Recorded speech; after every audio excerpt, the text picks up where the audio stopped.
Hello! నమస్తే అండి. నేను మీ ఉషారాణి, ఏబీయూ ఆర్ట్ అకాడమీ. ఈరోజు 'వింగ్స్ ఆఫ్ ఫైర్' అంటే 'రగిలే జ్వాలకు రెక్కలు' అనే ఒక ఉత్తేజభరితమైన కథా చిత్రాలతో మీ ముందుకు వచ్చాను. ఇది ఎవరి కథో మీరు ఊహించగలరా? రామేశ్వరం అనే ద్వీప పట్టణంలో పుట్టి దేశ ప్రథమ పౌరుడిగా ఎదిగిన వ్యక్తి, ప్రముఖ శాస్త్రవేత్తగా, మిసైల్ మ్యాన్ ఆఫ్ ఇండియాగా పేరు పొందిన శ్రీ ఏపీజే అబ్దుల్ కలాంది. ఆయన 'రగిలే జ్వాలకు రెక్కలు' 'వింగ్స్ ఆఫ్ ఫైర్' అనే తన స్వీయ చరిత్రలో పొందుపరిచిన కొన్ని ముఖ్యాంశాలు ఇలా ఉన్నాయి. మద్రాసు రాష్ట్రంలోని రామేశ్వరం ద్వీప పట్టణంలో అతి సామాన్యమైన ముస్లిం కుటుంబంలో పుట్టిన కలాం తన చిన్నతనంలోని విషయాలను చాలా వివరంగా ఇందులో పొందుపరిచారు. రామేశ్వరం, ధనుష్కోడిల మధ్య బోటు సర్వీసు నడిపే కలాం తండ్రి జైనులాబ్దీన్‌కు 6 సంతానం. ఆయనకు చదువు, సంపదలు ఏమంతగా లేకపోయినా మంచి వివేకం, లోకజ్ఞానం పుష్కళంగా ఉండేవి. తల్లి ఆషియమ్మ అన్నింటా భర్తకు సరియైన, నిజమైన సహచరిగా ఉండేది. పొడుగ్గా, స్ఫురద్రూపంతో ఉండే తల్లిదండ్రులకు ఆఖరి సంతానంగా పుట్టిన కలాం పొట్టిగా, సామాన్యమైన రూపురేఖలతో ఉండేవాడు. అతనికి నలుగురు సోదరులు, ఒక సోదరి ఉండేవారు. ప్రతిరోజు వారింట్లో కుటుంబ సభ్యులతో కలిసి అంతకన్నా ఎక్కువ మందే వారింట్లో భోజనం చేసేవారట. వారి పూర్వీకులు కాస్తంత స్థితిమంతులే కావడం వలన వారుండే ఇల్లు ఇటుక, సున్నపురాయితో నిర్మింపబడి విశాలముగా ఉండేది. అనవసర ఆబ ఆడం అనవసర ఆడంబరాలను పక్కన పెట్టి ప్రాథమిక అవసరాలైన అన్నవస్త్రములు, మందులు వంటి వాటికి లోటు లేకుండా శారీరకంగాను, మానసికంగాను కలాం బాల్యం చాలా సురక్షితంగా గడిచిందని చెప్పవచ్చు. కలాం మరియు అతని తోబుట్టువులకు తండ్రి నిజాయితీ, క్రమశిక్షణ వారసత్వంగా వస్తే, దైవచింతన, ఆప్యాయతానురాగాలు తల్లి ఆషియమ్మ నుండి పుణికిపుచ్చుకున్నారు. అలా సజావుగా నడుస్తున్న కలాం బాల్యంలో అతని 9వ ఏట 1939లో రెండవ ప్రపంచ యుద్ధం మొదలైంది. వాళ్ళుండే రామేశ్వరం సముద్రంలో ఒక చిన్న ద్వీపం కావడం వలన అక్కడ యుద్ధ ప్రభావం పెద్దగా లేకున్నా, చింతగింజలకు అత్యంత గిరాకీ ఎందుకు ఏర్పడిందో చిన్నారి కలాంకు అర్థమయ్యేది కాదు. సైనికులు వేసుకునే ప్రత్యేకమైన దుస్తుల తయారీలో చింతగింజల పొడిని వాడేవారు. కలాం ప్రతిరోజు వీలున్నన్ని చింతగింజలను సేకరించి, వాటిని అమ్మి రోజుకొక అణా సంపాదించేవాడు. స్వంతంగా గడించిన ఆ చిన్ని మొత్తం చిన్నారి కలాంకు ఎంతో సంతోషాన్ని, సంబరాన్ని ఇచ్చేవి. యుద్ధం కారణంగా రామేశ్వరం వద్ద ట్రైన్ హాల్టు నిషేధించబడడంతో పరిగెడుతున్న రైలు నుండి వార్తాపత్రికల కట్టను రామేశ్వరం, ధనుష్కోడిల మధ్య బయటకు విసిరేవారు. ఆ కట్టెలను ఒడుపుగా పట్టుకోవడం న్యూస్ పేపర్ బాయ్‌గా పనిచేసే కలాం కజిన్ శంసుద్దీన్‌కు కష్టం కావడంతో కలాం తెల్లవారుజామున బయలుదేరి వెళ్లి అతనికి సహాయపడేవాడు. అలా క్యాచ్ చేసిన న్యూస్ పేపర్లను కలాం ప్రాంతాల వారీగా వేరుచేసి ఇంటింటికి చేరవేసేవాడు. అలా న్యూస్ పేపర్ బాయ్‌గా తన మొట్టమొదటి సంపాదన తనకెంతో గర్వకారణమని కలాం అంటారు.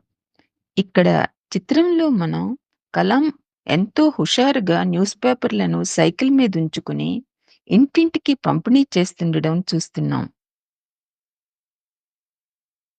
కలాంకు చిన్నతనంలో రామనాథ శాస్త్రి, అరవిందన్, శివప్రకాశన్ అనే ముగ్గురు ప్రాణ స్నేహితులు ఉండేవారు.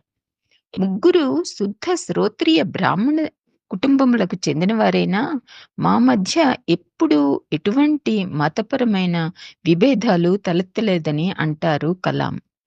రామేశ్వరం ఆలయ ప్రధాన అర్చకుడైన పక్షి లక్ష్మణ శాస్త్రి కుమారుడే రామనాథ శాస్త్రి. తరువాతి కాలంలో తండ్రి తరువాత అతనే ఆలయ ప్రధానార్చకుడయ్యాడు. అరవిందన్ యాత్రికులకు రవాణా సౌకర్యములు అందించే రంగంలో స్థిరపడగా, శివప్రకాశన్ దక్షిణ భారత రైల్వేలో కేటరింగ్ కాంట్రాక్టర్ అయ్యాడు. మరి మన కలాం జీవితంలో అంచెలంచెలుగా పైకెదిగి ఎంతట ఉన్నత స్థాయిని చేరుకున్నాడో మీ అందరికీ తెలుసు కదా! ప్రతి ఏటా శ్రీరామ ఉత్సవాల సందర్భంగా కలాం కుటుంబం ఒక ప్రత్యేకంగా అలంకరించిన బోటును సిద్ధం చేసేది. శ్రీ సీతారాముల విగ్రహములను మేళతాళాలతో ఊరేగింపుగా తీసుకుని రాగా, చిన్నారి కలాం తన తండ్రి జైనులాబుద్దీన్‌తో కలిసి ఆనందంగా ఎదురు వెళ్ళేవాడు.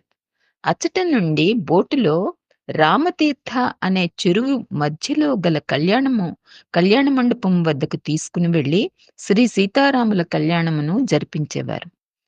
అంతేకాకుండా కలాం ఇంట్లో కలాం తల్లి మరియు నానమ్మ శ్రీరాముని చరితమును, మహమ్మద్ ప్రాఫిట్ జీవిత కథలను రాత్రివేళ నిద్రించే ముందు పిల్లలకు చెప్పి నిద్రపుచ్చేవారు. వీటి వలన కలాంకు హిందూ దేవతా సంబంధమైన విషయాలపై మంచి అవగాహనే ఉండేది. కలాం 5వ తరగతిలో ఉండగా క్లాసుకు ఒక కొత్త మాస్టర్ వచ్చారు. క్లాసులో ఎప్పుడూ మొదటి బెంచీలో శాస్త్రి పక్కన ముస్లిం క్యాప్ పెట్టుకుని కలాం కూర్చోవడాన్ని ఆయన సహించలేకపోయారు. తీక్షణంగా చూస్తూ కలాంని వెళ్లి చివరి బెంచీలో కూర్చోమని ఆదేశించారు. ఈ హఠాత్ సంఘటనకు కలాం, అతని స్నేహితుడు శాస్త్రి ఇద్దరూ కన్నీటి పర్యంతమయ్యారు. తీవ్ర ఆవేదనతో కలాం తప్పనిసరిగా వెళ్లి చివరి బెంచీలో కూర్చోవలసి వచ్చింది. క్లాసు అయ్యాక స్నేహితులిద్దరూ వారి వారి ఇళ్లలో తల్లిదండ్రులకు విషయాన్ని చెప్పారు. అప్పుడు శాస్త్రి తండ్రి పసిమనసులలో మతమనే విషబీజాన్ని నాటకూడదు అంటూ మాస్టారుని గట్టిగా మందలించారు. దీంతో కలాం అతని క్లాస్మేట్స్‌లో పరమత సహనముపై ఒక స్పష్టమైన అవగాహన వచ్చింది. నిజానికి మొదటి బెంచీలో కూర్చున్న అప్పటి విద్యార్థులందరికంటే ముస్లిం మతస్థుడైనప్పటికీ చిన్ని కలాం చక్కటి కృషితో చరిత్ర సృష్టించి భరతమాతకు ఘనకీర్తిని తెచ్చాడు కదా! అప్పట్లో చిన్ని ద్వీపపట్టణమైన రామేశ్వరంలో మతాచారములు, పట్టింపులు బాగా ఉండేవి. కానీ కలాం సైన్స్ మాస్టారు శివసుబ్రహ్మణ్య అయ్యర్ శుద్ధ శ్రోత్రియ బ్రాహ్మణుడైనప్పటికీ ఎన్నో విప్లవాత్మకమైన నవీన భావాలను కలిగి ఉండేవారు. మన కలాం చురుకుదనాన్ని, తెలివితేటలను గుర్తించి ఆయన కలాం, నువ్వు బాగా చదువుకుని పైకి వచ్చి పెద్ద నగరాలలోని మేధావులతో సమానంగా ఎదగాలి అని ప్రోత్సహించేవారు. ఒకరోజు ఆయన కలాంను భోజనానికి ఇంటికి ఆహ్వానించారు. పరమ ఛాందసురాలైన ఆయన భార్య ఒక ముస్లిం బాలుడు తమ వంటింట్లో భోజనం చేయడాన్ని జీర్ణించుకోలేకపోయింది. వడ్డించడానికి ఆమె నిరాకరించగా స్వయంగా అయ్యర్ గారే తన చేతులతో కలాంకు వడ్డించి తాను కూడా పక్కన కూర్చుని భోజనం చేశారు. వెనక నుండి ఇదంతా గమనిస్తున్న మాస్టారి భార్యకు తాను భోజనం చేసే విధానంలో గాని, తరువాత నేలను శుభ్రం చేసే పద్ధతిలో గాని తేడా ఏమైనా కనిపించిందా అని కలాం ఆశ్చర్యపడ్డాడు. తదుపరి వారాంతంలో కూడా మరలా భోజనానికి రమ్మని మాస్టర్ పిలువగా కలాం సందిగ్ధంలో పడ్డాడు. అప్పుడు ఆయన వ్యవస్థలో మార్పును తేవాలనుకున్నప్పుడు ఇటువంటి ఘర్షణను ఎదుర్కోక తప్పదు అని ధైర్యం చెప్పారు. కలాం మరుసటి వారము వారింటికి వెళ్ళినప్పుడు ఆశ్చర్యకరంగా మాస్టారి భార్య అతనిని తమ వంటింట్లోకి తోడ్కొని వెళ్లి స్వయంగా భోజనం వడ్డించింది. ఇక్కడ చిత్రంలో మనం ఆమె ఎంతో శ్రద్ధగా కలాంకు తన భర్తకు భోజనం వడ్డించడాన్ని చూస్తున్నాం. అలా సైన్స్ మాస్టారు తన భార్యలో కూడా మతపరమైన మార్పును తేగలిగారు. జీవితంలో ఎన్నో కఠినమైన పాఠాలతో పైకెదిగి మన దేశ 11వ రాష్ట్రపతిగా అత్యున్నత స్థానాన్ని అలంకరించిన అబ్దుల్ కలాం యువతకిచ్చే సందేశంలో విద్య, విజ్ఞానముల వలన వచ్చే ఆత్మవిశ్వాసము, గౌరవముల గురించి వివరించారు. ఆయనకు 10 సంవత్సరముల వయస్సప్పుడు సైన్స్ మాస్టారు శివసుబ్రహ్మణ్య అయ్యర్ ఒకసారి క్లాసులో పక్షి గాలిలో పైకెగిరే విధానాన్ని వివరిస్తూ దాని శరీర భాగాలను అన్నింటినీ బోర్డుపై వేసి చూపించారు. అయినా ఎవరికీ ఏమీ అర్థం కాకపోవడంతో విద్యార్థులందరినీ సాయంత్రం బీచ్ వుడ్‌కు తీసుకుని వెళ్లారు. అక్కడ కలాం మరియు అతని స్నేహితులు సీగల్స్ అంటే సముద్రపు పక్షులు తమ రెక్కలను పైకి కిందికి టపటపా కొట్టుకుంటూ ఆకాశంలోకి ఎగరడాన్ని చూశారు. పక్షి తను జీవించే పద్ధతి ద్వారా పొందిన ప్రేరణే దానికి ఇంజన్‌లా, ఇంధనంలా అంటే ఫ్యూయల్‌లా పనిచేసి పైకెగరడానికి తోడ్పడుతుందని కలాంకు అర్థమయ్యింది. ఆ రోజే తన భవిష్యత్తుకు దారి కనిపించిందని, ఏరోనాటిక్ ఇంజినీరింగ్ మరియు క్షిపణి ప్రయోగాలకు పునాది పడిందని డాక్టర్ అబ్దుల్ కలాం అంటారు. తండ్రి జైనులాబుద్దీన్ అనుమతితో రామేశ్వరం నుండి పై చదువులకు రామాంతపూర్ వెళ్లిన కలాం సైంటిస్ట్‌గా, విజన్ ఉన్న నాయకుడిగా, ప్రజల రాష్ట్రపతిగా పేరు తెచ్చుకున్నారు.